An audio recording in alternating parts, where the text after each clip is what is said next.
अब जो next topic है वो है परावैद्युत। क्या होते हैं परावैद्युत?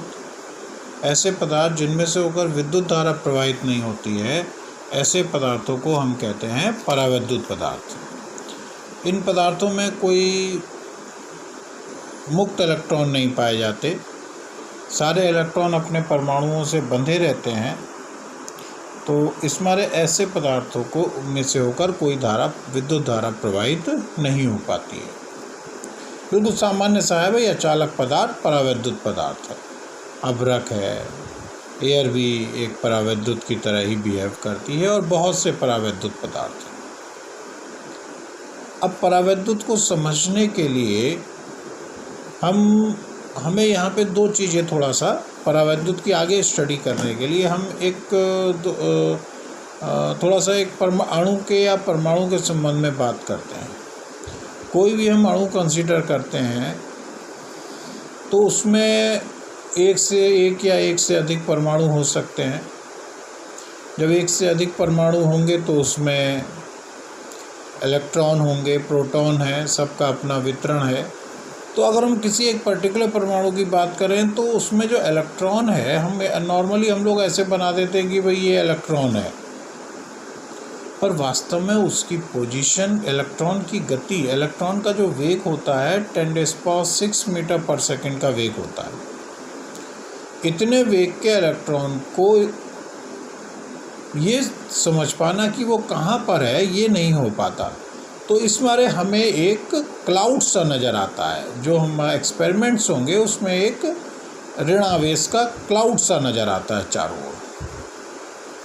उसी तरीके से अणु में हो जाता है कि भाई ऋणावेश का एक अलग अलग परमाणुओं का है, तो अणु में भी एक ऋणावेश का क्लाउड बन जाता है। और वही बात धनावेश की बात है कि धनावेश का भी एक एरिया हो जाता है, और उतने में ही संपूर्ण में वो वितरित महसूस होता है। अब अगर हम इसको विद्युत क्षेत्र में रखते हैं और इस पर उसके प्रभाव का अध्ययन करते हैं, विद्युत क्षेत्र के प्रभाव का, तो उससे पहले हमें इसमें दो पॉइंट्स परिभाषित करने पड़ते हैं। एक ऋणावेश का केंद्र और एक धनावेश का केंद्र। तो एक हो जाता है ऋणावेश का केंद्र किसी अणु में, एक हम पॉइंट डिफाइन करते हैं, वो है ऋणावेश का केंद्र। ऋणावेश का केंद्र क्या होता है? जहाँ पर समस्त अणुओं, समस्त इलेक्ट्रॉनों का द्रव्यमान केंद्र है। ये हो जाता है समस्त इलेक्ट्रॉनों का द्रव्यमान केंद्र।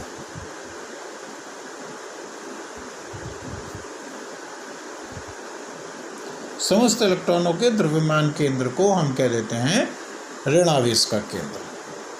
और धनावेश का केंद्र क्या हो जाता है? समस्त इलेक्ट्रॉनों का, समस्त प्रोटॉनों का द्रव्यमान केंद्र। इस बात को बच्चे अच्छी तरह समझ लें कि ऋणावेश का केंद्र हम कहते हैं समस्त इलेक्ट्रॉनों के, अणु में जितने भी इलेक्ट्रॉन हैं उन सब का जो द्रव्यमान केंद्र होता है वो ऋणावेश का केंद्र कहलाता है। और धनावेश का केंद्र जिसमें समस्त इलेक्ट्रॉनों का, प्रोटॉनों का द्रव्यमान केंद्र होता है जहाँ पर, उसे हम कहते हैं धनावेश का केंद्र। अब इस आधार पर परावैद्युत दो प्रकार के हो जाते हैं। परावैद्युत जो हैं वो दो प्रकार के हो जाते हैं। कौन से दो प्रकार हैं?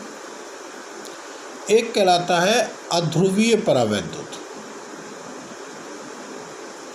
अध्रुवीय परावैद्युत, non polar dielectric.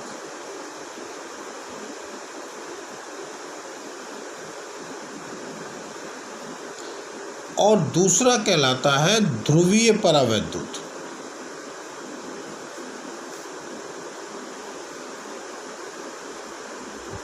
Polar dielectric.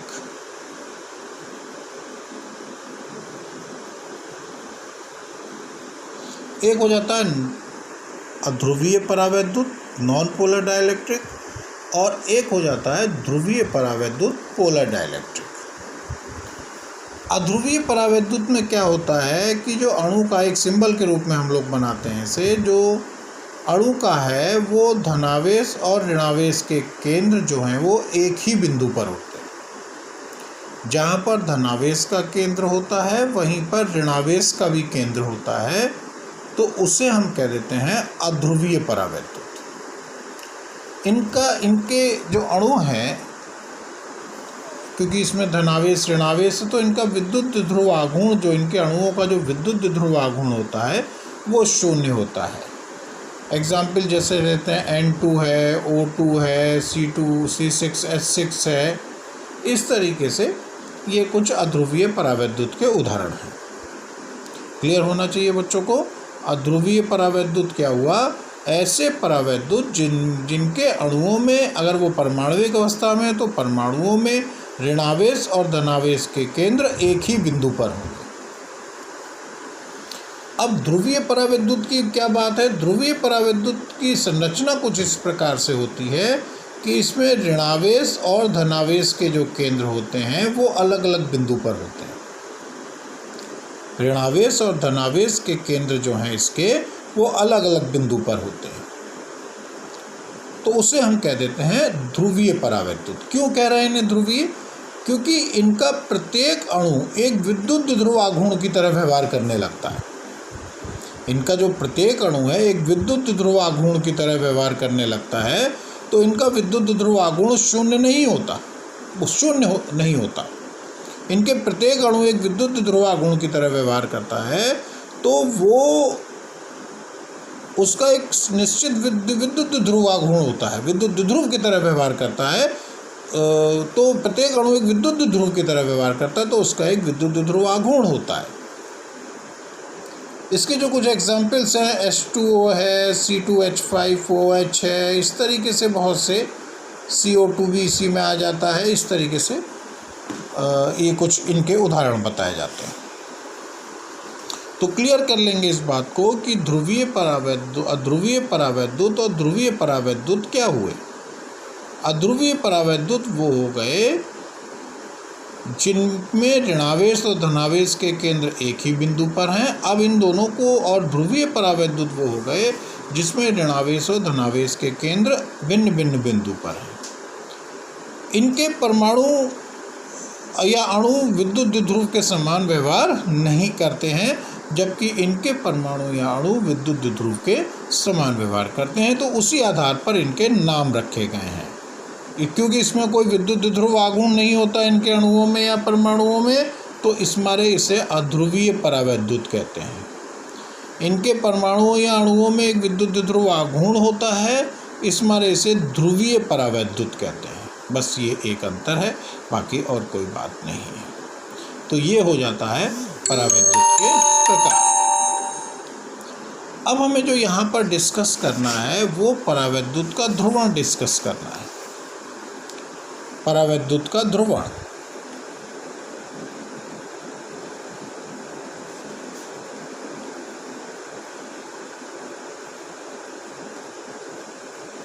Polarisation of dielectric.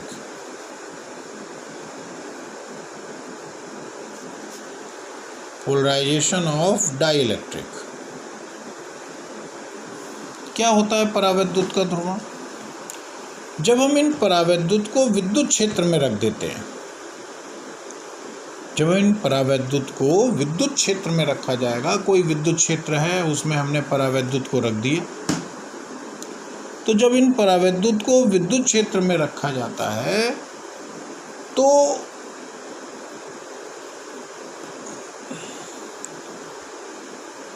जब इन परावैद्युत को हम विद्युत क्षेत्र में रखते हैं तो क्या होता है कि इनके परमाणुओं में एक विद्युत ध्रुवाघूर्ण उत्पन्न, पूरे पदार्थ में एक विद्युत ध्रुवाघूर्ण उत्पन्न हो जाता है। जब परावैद्युत को किसी विद्युत क्षेत्र में रखा, मतलब एक स्ट्रेट फॉरवर्ड बात यह है कि जब किसी परावैद्युत को विद्युत क्षेत्र में रखते हैं तो परावैद्युत पूरे पदार्थ में एक विद्युत ध्रुवाघूर्ण उत्पन्न हो जाता है। पूरा पदार्थ एक विद्युत द्विध्रुव के समान व्यवहार करने लगता है। इस क्रिया को हम कहते हैं परावैद्युत का ध्रुवण। तो ये परावैद्युत का ध्रुवण जो है वो दो ध्रुवीय और अध्रुवीय का कैसे होता है। मान लिया तुमने ध्रुवीय परावैद्युत को, ये एक विद्युत क्षेत्र है, तुमने यहाँ पे एक ध्रुवीय परावैद्युत रखा, तो इसमें धनावेश और ऋणावेश के केंद्र हो गए एक ही जगह पर। अब हम ये जानते हैं कि अगर किसी विद्युत क्षेत्र में कोई धनावेश रखा जाता है तो वो एक बल का अनुभव करता है विद्युत क्षेत्र की दिशा में, और दूसरा ऋणावेश अगर रखा जाता है तो वो बल का अनुभव करता है विद्युत क्षेत्र के विपरीत दिशा में। इसी प्रकार से इसमें धनावेश और ऋणावेश जो हैं एक दूसरे के विपरीत दिशा में बल का अनुभव करते हैं।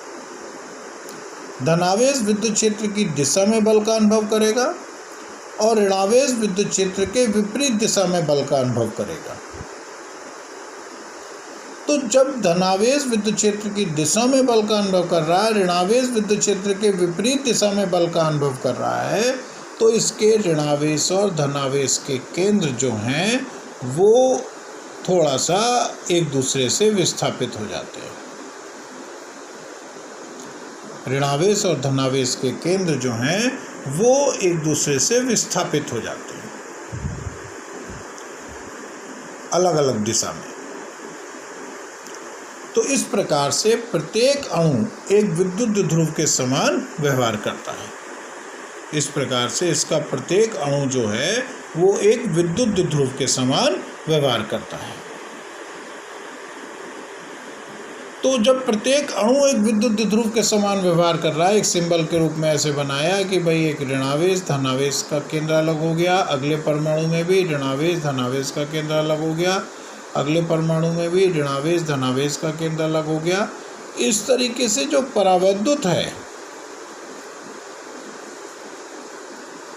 इस तरीके से जो परावैद्युत है, अगर हम इस टुकड़े को परावैद्युत का मान लें तो इसके एक पृष्ठ पर ये ऋणावेश प्रेरित हो गया ये कहते हैं, और दूसरे पृष्ठ पर एक धनावेश समान परिमाण का धनावेश प्रेरित हो जाता है। इस प्रकार से इसमें एक विद्युत ध्रुवागुण उत्पन्न हो जाता है।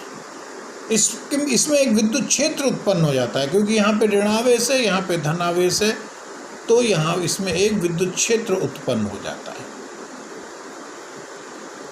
जब विद्युत क्षेत्र उत्पन्न हो जाता है तो इस प्रकार से विद्युत क्षेत्र की दिशा धनावेश से ऋणावेश की ओर होती है, तो ये इस दिशा में आ जाता है। अगर ये वाह्य विद्युत क्षेत्र इस दिशा में मान रहे हैं, तो ये क्रिया इस तरीके से परावैद्युत का ध्रुवण कहलाती है। अध्रुवीय परावैद्युत। ध्रुवीय में थोड़ी सी डिफरेंट बात है। ध्रुवीय परावैद्युत में परमाणु पहले से ही एक विद्युत ध्रुव की तरह व्यवहार कर रहा है। ध्रुवीय परावैद्युत में परमाणु जो है वो पहले से ही एक विद्युत ध्रुव की तरह व्यवहार कर रहा है, परंतु पूरे पदार्थ में जो विभिन्न परमाणु हैं उनके विद्युत ध्रुव आघूर्ण की दिशा अनियमित रूप से वितरित होती है। जो विभिन्न परमाणु हैं उनके विद्युत ध्रुव आघूर्ण की दिशा क्या होती है, अनियमित रूप से वितरित होती है। किसी की किधर है, किसी की किधर है। जब उनके विद्युत ध्रुव आघूर्ण की दिशा अनियमित रूप से वितरित होती है तो पूरे पदार्थ पर विद्युत ध्रुव आघूर्ण शून्य होता है। बच्चे क्लियर समझ रहे हैं कि परावैद्युत के ध्रुवण से मतलब है कि परावैद्युत को विद्युत क्षेत्र में रखने पर वो उसमें एक विद्युत ध्रुव आघूर्ण उत्पन्न हो जाता है, उसी को हम कहते हैं परावैद्युत का ध्रुवण। अब अध्रुवीय में वो विद्युत ध्रुवागुण कैसे उत्पन्न होता है। अध्रुवीय में धनावेश और ऋणावेश के केंद्र एक ही बिंदु पर होते हैं। जब हम उन्हें विद्युत क्षेत्र में रखते हैं तो धनावेश और ऋणावेश एक दूसरे के विपरीत दिशा में बल का अनुभव करते हैं, और एक दूसरे के विपरीत दिशा में बल का अनुभव करने के कारण धनावेश और ऋणावेश के केंद्र विस्थापित हो जाते हैं। धनावेश और ऋणावेश के केंद्र क्या हो जाते हैं, विस्थापित हो जाते हैं, और प्रत्येक अणु एक विद्युत ध्रुव के समान व्यवहार करता है, और जिससे कि पूरा पदार्थ भी एक विद्युत ध्रुव, पूरे पदार्थ में प्रत्येक अणु में एक विद्युत ध्रुव आघूर्ण उत्पन्न हो जाता है, जिससे कि पूरे पदार्थ में भी विद्युत ध्रुव आघूर्ण उत्पन्न हो जाता है। अब बात आती है अध्रुवीय परावैद्युत की। अगर हम समझ रहे हैं तो हमें लग रहा होगा भाई अध्रुवीय परावैद्युत में तो पहले से ही अणु जो होते हैं वो उन पे विद्युत ध्रुव आघूर्ण होता है, तो वो पूरे पदार्थ पर पहले से ही होना चाहिए। पूरे पदार्थ पर पहले से नहीं होता। क्यों? क्योंकि उनकी दिशाएं अनियमित रूप से वितरित होती हैं। विद्युत ध्रुव आघूर्ण की दिशा नेगेटिव टू पॉजिटिव होती है, तो इनकी दिशाएं जो होती हैं वो अनियमित रूप से वितरित होती हैं, जिसके कारण पूरे पदार्थ पर कोई विद्युत ध्रुव आघूर्ण नहीं होता।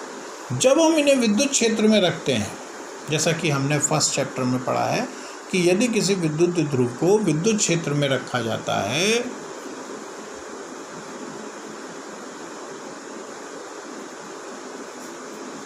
तो इन पर एक बलयुग्म कार्य करता है और ये बलयुग्म उसे क्षेत्र की दिशा में लाने का प्रयत्न करता है, इस तरीके से ले आता है कि विद्युत ध्रुव आघूर्ण की दिशा विद्युत क्षेत्र की दिशा में होती है। वही बात यहाँ पर होती है कि प्रत्येक अणु एक विद्युत ध्रुव के समान व्यवहार कर रहा है। जब हम इसे विद्युत क्षेत्र में रखते हैं तो प्रत्येक अणु की दिशा विद्युत ध्रुव आघूर्ण की दिशा में आ जाती है। प्रत्येक अणु के विद्युत ध्रुव आघूर्ण की दिशा प्रत्येक अणु के विद्युत ध्रुव आघूर्ण की दिशा वह विद्युत क्षेत्र की दिशा में आ जाती है। नेगेटिव पॉजिटिव ऐसे करके आ जाएगी, अगर इस बात को हम ऐसे बनाएं तो यहाँ पर भी अगर हम कहते हैं कि भाई ये एक इतना पदार्थ है, तो इधर ये ऋणावेश इस वाले पृष्ठ पर प्रेरित हो गया और इस वाले पृष्ठ पर धनावेश प्रेरित हो गया। इस प्रकार से पदार्थ जो है वो एक द्विध्रुव के समान व्यवहार करने लगा। इसमें एक विद्युत द्विध्रुव आघूर्ण उत्पन्न हो गया। तो इस क्रिया को ही हम कहते हैं परावैद्युत का ध्रुवण। यह क्रिया ही कहलाती है परावैद्युत का ध्रुवण कहलाती है। तो इसको बच्चे थ्योरेटिकल पार्ट है बिल्कुल, तो इसको बच्चे अच्छी तरीके समझ लेंगे। मैंने इसके नोट्स भेज रहा हूँ, उसको बच्चे पढ़ेंगे और नोट भी कर लेंगे। इसे पूरा थ्योरेटिकल पार्ट है, ये बहुत डिटेल में हमारे यहाँ नहीं है। मेन बात ये है कि हमारे यहाँ बहुत डिटेल में नहीं है ये, तो ये वाली बात आ जाती है। अगर एक परमाणु उत्पन्न विद्युत ध्रुव आघूर्ण की हम बात करते हैं कि एक परमाणु में कितना विद्युत ध्रुव आघूर्ण उत्पन्न होता है, तो ये डायरेक्ट फॉर्मूले ही हैं हमारे यहाँ। वो बताए जाते हैं कि किसी परमाणु में विद्युत क्षेत्र में रखने पर किसी परमाणु में उत्पन्न विद्युत ध्रुव आघूर्ण या अणु में उत्पन्न विद्युत ध्रुव आघूर्ण